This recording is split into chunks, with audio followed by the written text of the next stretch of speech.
This is a customer's Chevrolet Captiva. The customer feels the screen is too small and lacks functionality. They came from out of town to have us upgrade it.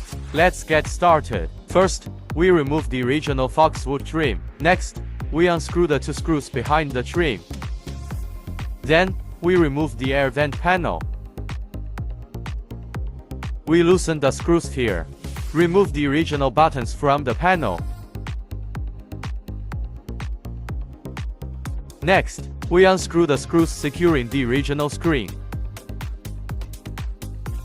Remove the original screen. Disconnect all the plugs from the back. Next, we remove the silver trim piece. Disconnect all the cables. Use a tool to loosen these 4 screws.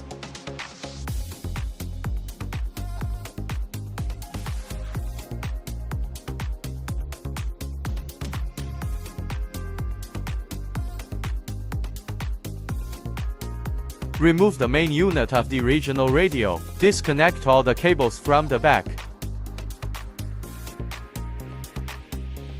We use a measuring device here to confirm the power supply.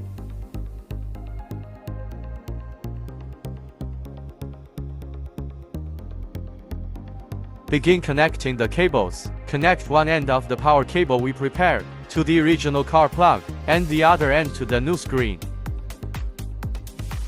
You can see the blue light turn on. Let's power it up and test it. First, test the radio and sound. Enter the settings to check if the steering wheel controls work.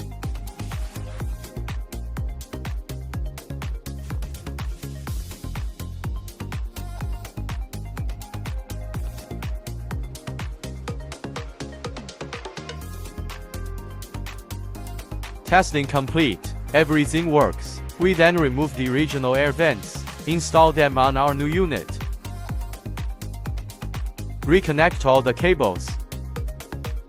Reinstall and restore all the parts. Let's see the finished upgrade. That's it for the video. Thank you, everyone.